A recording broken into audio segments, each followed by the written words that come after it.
Hello and welcome back, everyone. It's just another day in the life as a military wife, and this week I want to just talk about being prepared.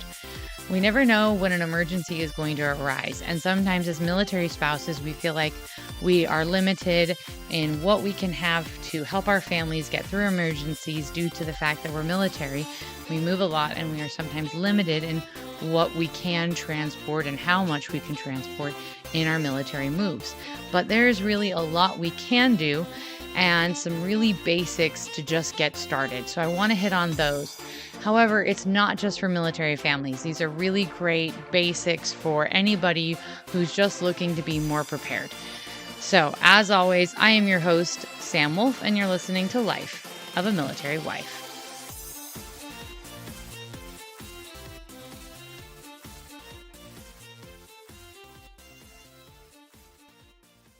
So the recent events, of course, with the hurricanes kind of brought these back up to me, but this is something I have always just kind of thought about a little bit, and for various reasons. But my mom was really big into just being prepared. She had done a lot with scouting, and so that was, the scout motto was be prepared. And that is where I started. Little by little, there's 4 areas I've found that any military family or any family can be a little bit more prepared. And with us, we started with 72-hour kits. Now, a 72-hour kit is exactly what it sounds like. It's basically a go bag that has your basic necessities for 72 hours. And if it's just you, all you'll need is one. If it's you and your spouse, or if you've got kids or a pet, everyone's going to need stuff. And when I was putting this together originally, we only had a few kids. We've had more kids since. So with each kid, we've added an extra kit for that kid. And then when I was putting together this episode, I realized, if there's an emergency and we have to evacuate, I'm going to need stuff for my dog too. And so I'm starting to put together a list of things I need to prepare to put with our 72-hour kits so that our dog has what our dog will need in case of an emergency. But basically, that's starting is just identifying, okay, how many kits am I going to need? What are some basic things I need in kits? And these are things you can easily Google or look up. So I'm not going to get into massive detail about these, but you're going to need clothes. You're going to need food items. Please make sure that they are pantry stable and you check the expiration dates. You're going to need water, any medications, emergency supplies like a first aid kit, a blanket, comfort items. Make sure the clothes are seasonally appropriate so that you're rotating things. And then if there's stuff in your area, particularly, like if you live somewhere where it's extremely cold, make sure you've got some cold weather gear. If you live somewhere extremely hot, make sure you've got sunscreen or other things you might need if you end up in that sort of a situation. But just those basic sorts of things go into the 72 hours. And it means basically the supplies you're going to need for 3 days. And a toothbrush, toothpaste, deodorants, hand sanitizer, shampoo, all of those things are good. And you don't have to get these all right away. What we did is we started off with just getting a duffel bag for me and my husband. And we put clothes, some basic food, like pantry stable food items, and then water bottles. And then I think the next time around, I added some blankets and just different things. And then when we added the kids, we added extra stuff. This year, I've added first aid kits. So every single pack has a first aid kit and a flashlight. We're going to be adding ponchos in there. And I know this is going to sound terrible, but I had completely forgot to put in toothbrushes and toothpaste and tissues and chapstick and things like that. So that's going to be something I add on to my list. Now, maintaining this, every 6 months, I rotate out what I have in my 72-hour kits. I typically do this on the first weekend of April and the first weekend of October.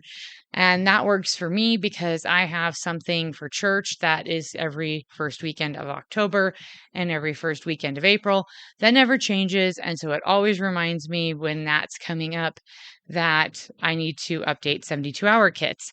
And when I have that scheduled, I know that everything is going to stay fresh. Any food is not going to spoil that, and the clothes are going to be proper for that season because that's fall and spring.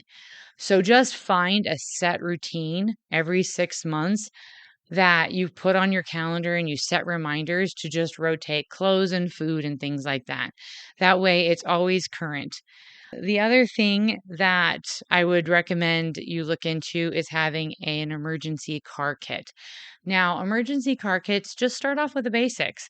Have jumper cables, have a tire jack, have a something to tire gauge so you can check the air pressure on your tires.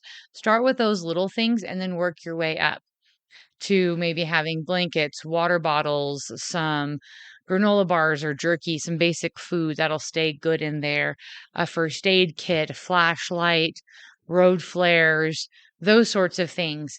If you travel a lot in remote areas that don't have good cell phone service, you might want to look at old school and new school options. So, old school option, a ham radio in your trunk, maybe just to keep you able to communicate with the outside world if something happens and you don't have cell service. New school is Starlink. You could get a little Starlink and keep that in your car or bring it with you on road trips so that if anything goes wrong, you can hook it up to a battery or that you have and then still be able to use a cell phone to communicate with the outside world. So those are just different options in those cases. But then when you get down into emergency, if you're in a snowy area, make sure you've got snow tires, snow chains, those sorts of things. Maybe blankets. If you're in a hot area, please make sure you've got reflective gear to help get the heat off of you. And if you get stuck on the side of the road in the summer, lots of water. Maybe making sure you've got extra radiator fluid or different things like that. Know your car, know what your car or van or whatever vehicle you have needs, and make sure you've got those things in there. Flashlights are also helpful, or a headlamp. And that way, your hands are free if you're having to fix your car or work on your car in any way. So just start again, you can look these lists up. I easily Googled them to just get a few more ideas of things that I didn't have in case maybe I was forgetting some stuff. So these are all things that you can easily Google and easily look up. Am I going to say you should go out this week, buy all of these things and put them in your vehicles and have all this stuff like today? No, these are things we slowly built up and acquired over years, and I'm adding new stuff all the time. Because if I went out and bought it all right away, it would be super expensive. And so this is just something we've done little by little to be more prepared. The next thing I want to talk about is food storage. Now, when we talk about food storage, oftentimes people will think of like preppers that have these like massive pantries and all of that. I don't know how many of you guys can, still very clearly remember COVID shopping, but I do. The grocery stores were very scarce. It wasn't a shopping list, it was a wish list. And having pantry stable items was essential. And that is something that my mom has always pushed is that you'll never know when the stores are going to have something go wrong and you might not be able to get food from there. And because we're military, we probably aren't homesteaders. You may have a garden, but you probably don't have a readily available source of food outside of the commissary or your local grocery stores. And so having some form of food storage is great. Now, food storage can be simple. It can just be having a couple extra cans of things you use regularly. So if you eat a lot of green beans, have like 5 cans of green beans. You have more than what you need for that week. And that way, if you have to get creative, you can. Heck, you can make chili just out of all canned goods. It may not be the world's best chili, but and you might be missing the meat if you love your meaty chilies, but it's food. So beans are a good thing to have in your pantry. Tuna, canned chicken, those are good things to have in your pantry. Canned fruits and vegetables, making sure you have a variety. I remember when I was a kid, everyone would be like, "Oh, you should have food storage and wheat and rice." And I'm sitting there going, if all heck breaks loose, I want to eat more than wheat and rice. Thank you very much. So when we got married, we were introduced to a company that did freeze-dried food storage. And the great thing about freeze-dried food storage is lasts pretty long, lasts about 25 years. And not only does it last pretty long, it's lightweight. And they did everything, fruits, vegetables, meat, the whole shebang, all freeze-dried. The downside is you need to have a water source to rehydrate your food. So making sure that you've got water or you've got a water purification system so that you can purify water in case of an emergency. So that's another thing you should think about is maybe some sort of water purification system. We have water bottles that have filters in them that go into our 72-hour kits as well as bottled water. We need probably to come up with a more extensive system, but we're adding things one by one. Some of these things get expensive. The other issue is if you have to pick up and leave. Let's say in like the case of the families in Florida that were evacuated because of the hurricane and were not able to return right away, you may have a different variety of time frames. So you might say, okay, you've got 6 hours to evacuate, you've got 2 hours to evacuate. What do you take with you?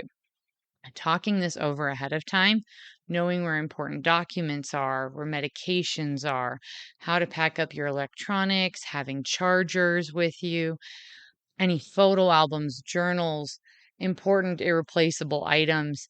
You may have more time to pack those things up, and knowing where they are and how to gather them quickly is important. The other thing is, do you have camping gear? Our husbands, usually, military spouses don't always, but they have military gear. They might be able to grab that quickly, and that could be advantageous. We do go camping and outdoors stuff with our kids. So sleeping bags are things that we have, and we can grab those and bring them with us. We have a camping stove. We have a lantern. So grabbing our camping gear as well as our 72-hour kits would be helpful. Thinking about the things you already have because maybe you already have those hobbies. There are going to be a lot of different emergencies that can happen. We get almost every type of natural disaster in the United States, and I mentioned that before. We can get hurricanes, we can get tornadoes, and we've experienced tornadoes, earthquakes, landslides, blizzards, fires, volcanoes have happened to military families. Here's a side note. Many people don't realize that there was an Air Force base in the Philippines that was evacuated because of a volcanic eruption. And we never actually went back and reclaimed that Air Force base. We ended up turning it over to the Filipino government. I happen to know someone who was a kid. Their family was stationed at that base at the time, and they were evacuated from there. So if you've got 24 hours and not a lot of military movers, what are you going to take? And what's the most important thing for you? And what are you going to leave behind? Just knowing those sorts of things. Yeah, volcanoes can happen, and so can tsunamis. Basically, if it can happen to a military family anywhere you're stationed. So when you get to those new duty stations, find out what that new duty station is likely to encounter. We have had massive hailstorms, and some of the places we've lived, massive windstorms that have knocked over semi trucks. We have, like I said, tornadoes. We've dealt with those. Flooding. We've had family members who were military that have dealt with flooding. Basically, know what you're getting yourself into and be prepared for it. And one of the best ways to do that is ask the locals. Start poking around, maybe ask the local fire department. They are a really great resource for that sort of information. Your local congregation, at your kid's school, wherever, ask people in the unit and find out if you've got forest fires, if you've got earthquakes, what you have to worry about and what you need to know. Honestly, when we lived in an area that was exposed to tornadoes on occasion, we did not take that into consideration when first getting our first home. And so we didn't really have a safe place to shelter with our kids in case of a tornado. And in our second home, we had a slightly better place, but it still wasn't great. So we found out that from some of our friends that they had an actual, tornado shelter and they live near us. And they said, if there is time, come over, hang out with us in our tornado shelter. We had a plan. It wasn't ideal. It would have been better if we had one in our home. Thankfully, it wasn't a high tornado area, but it was still possible. And we did have to shelter in place a couple times. Also, what is going to happen if there's a power outage? What if you have all of this wonderful, great canned food? It's fabulous, and all you have is an electric can opener. And I do know someone this happened to. There was a massive power outage. They lost power. It was in the middle of the winter, so they didn't have to worry about their food going bad. However, the only can opener they had was electric, and they couldn't find a manual can opener anywhere. And they ended up having to leave the area because they could not feed their family for the time being. Yeah, so they had to leave in the middle of a power outage in winter, and it was all sorts of fun. Not really, but just thinking about those things, stopping and thinking about how am I going to open my food? What kind of food do I have? When does it expire? How long will it last? And here's one thing you may not be a fan of. I know there's going to be a lot of grumbling when I say this, but MREs. As much as we love to hate on MREs as the military community, they are a fabulous resource to have in any emergency kit. Because you know what? If all heck is breaking loose, calories are calories and food are food. And if it tastes like crap, who cares? Because it's going to get you through that. And it's better than nothing. The great things about MREs is they're well packaged, they're portable, they last long, they've got heating sources, they're high caloric food, and worst case scenario, there's a ton of food in those. I happen to know this because when I first suggested this to my husband, he's like, you need to eat an MRE before you think you will eat one in case of emergency. So we opened one up and I ate some. There is actually quite a bit of food in there. And oftentimes there's ways to heat up the food in there. So there's a lot of options when it comes to having MREs. They're not a bad way to just get started. Maybe you start off with a couple of MREs in a backpack with some spare clothes and a toothbrush, and that's just how you get started. And you know what? That is fine. That is absolutely fine. Now, before we wrap this up, I'm going to get into one of my biggest things that I think everybody needs to think about, whether it regards to emergencies or not. And that is how we protect our important documents. Oftentimes, we will have our important documents in like a file folder or a drawer or a container or something. That is fine. But fires do happen. And what if, heaven forbid, your house catches fire and you are not home? All of those important documents, if they are not being stored in a fireproof case, will not survive. Okay, let's say you're on vacation and a pipe bursts and that whole thing gets wet. If they are not in a waterproof case, they will get destroyed. So those are two things you need to think about when storing important documents. I'm meaning all of the crap your husbands have to hold on to, or your wives, whoever the military person is, for the military, because there's always millions of tons of paperwork that they have to have their own records for. Then you've got birth certificates, social security, marriage, any sort of DEERS documentation you might need, all of those sorts of things. Then you get into mementos, backups of your hard drive, backups of photos, family histories, anything like that. You want to store in those places ahead of time so that when those emergencies happen, whether you are home or not, your important documents are protected. So, those are just some basic ways to just get started being a little bit more prepared because heavens knows Murphy's Law of military life happens. If it can go wrong, it will go wrong. And at some point, every military family is going to run into Murphy at some way, shape, or form. I've known families that have been through house fires. I know families who've been through floods. I know families who've been through tornadoes, volcanoes, earthquakes, and hurricanes. And you don't have to be a military family to encounter many of those things. So being prepared, even if it's just having some basic stuff in your car in case your car breaks down, being prepared is always, always going to be the best option. I hope those tips and tricks and that little bit of advice is helpful. If you are interested, I do have full lists of things that we have, and I can put them up. But honestly, this stuff is easily Googleable. I'm not even sure that's a word. You can Google all of it. Heck, you can even ask an AI to put together a list for you. I know someone who's done that. So that's where I'm going to leave y'all right now. We are going to be moving into our wonderful profiles on a veteran series, and I am super excited about that for next month. That will be starting next week.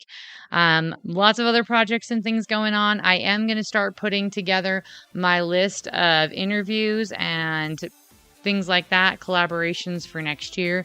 So if you are interested in doing a collaboration or sharing something that you have to provide for the military community or some service or a book or resource, please feel free, reach out, let me know.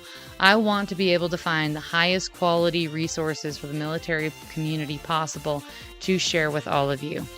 And we also are on YouTube now, as for good or ill, we're on YouTube now. Finally moved over there. That all said, let's try to be the good we want to see in this world. And as always, I'm your host, Sam Wolf, and you've been listening to Life of a Military Wife.